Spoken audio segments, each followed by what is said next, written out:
मर्यादा पुरुषोत्तम भगवान राम से जुड़ी 12 अद्भुत बातें।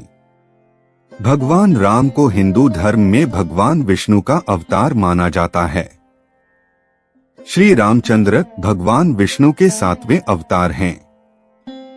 तुलसीदास द्वारा रचित सर्वप्रसिद्ध रामचरितमानस में भगवान राम की महिमा का इतना सुंदर वर्णन किया गया है जो सभी के दिलों को छू जाता है।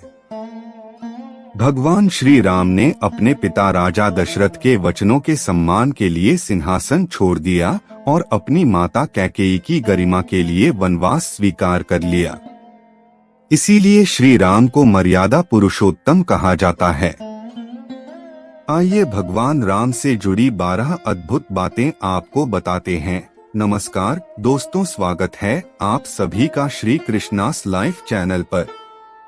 एक भगवान राम के लोकप्रिय चित्रण में उन्हें नीला रंग का दिखाया गया है, परंतु उनका रंग ऐसा नहीं था।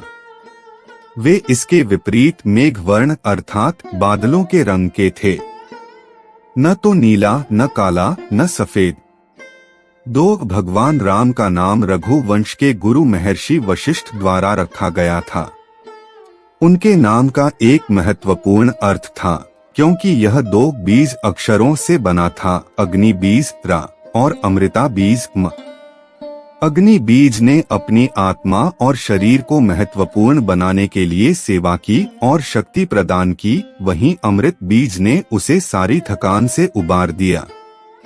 3. श्री राम का विवाह 12 साल की उम्र में हुआ था। विवाह से 10 से 15 साल के पश्चात उनको वनवास दिया गया था। जब भगवान राम वनवास गए थे तब उनकी वर्ष थी आयु लगभग 27 वर्ष थी।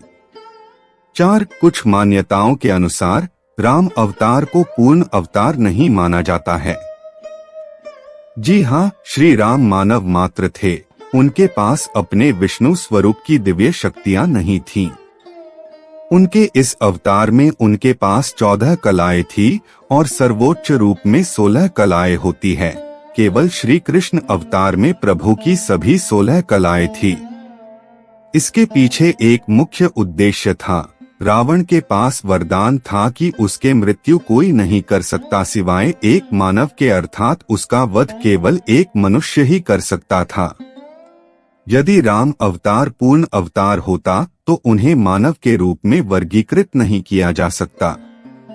यही कारण है कि राम अवतार को पूर्ण अवतार नहीं माना जाता और इसलिए उन्हें बंदरों की मदद लेनी पड़ी और सीता का अपहरण होने पर वह एक सामान्य इंसान के रूप में रोए। 5. विष्णु सहस्रनाम नामक पुस्तक भगवान विष्णु के 1000 नामों का संकलन है। भगवान राम का नाम विष्णु सहस्रनाम के 394वें स्थान पर आता है, अर्थात इस सूची के अनुसार राम दरअसल भगवान विष्णु का 394वां नाम है। 6. वनवास के दौरान माता सीता का नाम वैदेही था। 7. लक्ष्मण भगवान राम और सीता की रक्षा के प्रयास में वनवास के 14 साल की अवधि में बिल्कुल भी नहीं सोए थे। यही कारण है कि वह गुडाकेश के रूप में जाने जाते हैं, जिसका अर्थ है नींद को हराने वाला व्यक्ति।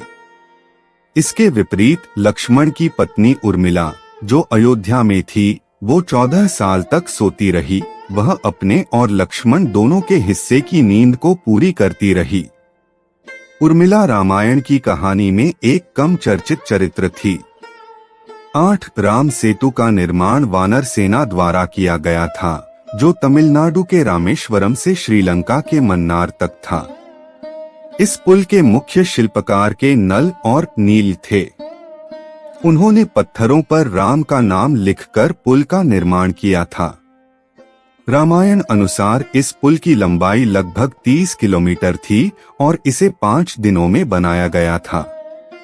9. गिलहरी के शरीर पर सफेद धारियां भगवान राम द्वारा दी गई हैं। राम सेतु के निर्माण के समय सभी जानवर भगवान राम की सहायता कर रहे थे, उसमें गिलहरियां भी शामिल थी। वह छोटे छोटे पत्थर के टुकड़े लेकर पुल के बीच के अंतर को भर रही थी। पुल के निर्माण में मदद के लिए उनका पूर्ण समर्पण देखकर प्रभु अत्यंत प्रसन्न हुए और उन्होंने प्यार से गिलहरी को अपने हाथ से सहलाया तो गिलहरी के शरीर पर सफेद धारियां बन गई।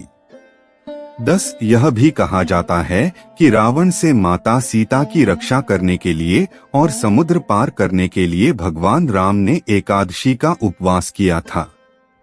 11 राम भगवान विष्णु का एकमात्र ऐसा रूप है जिसे राजा राम के रूप पूजा जाता है। भगवान राम ने 11,000 वर्षों तक अयोध्या राज्य पर शासन किया।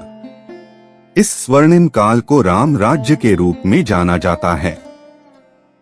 12 भगवान राम की मृत्यु नहीं हो सकती थी क्योंकि हनुमान भगवान राम को ले जाने के लिए यमराज को अयोध्या में प्रवेश करने ही नहीं देते।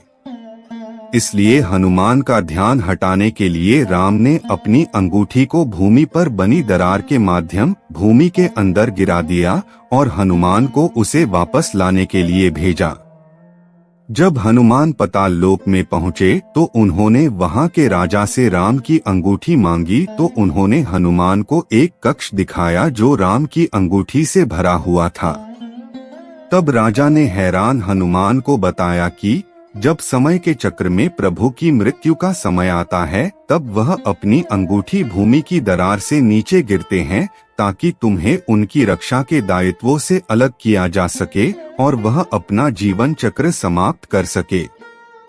जय श्री सीताराम। अगर आपको हमारा यह वीडियो अच्छा लगा है तो कृपया श्री कृष्णास लाइफ चैनल को लाइक शेयर और सब्सक्राइब करना ना भूले। धन्यवाद।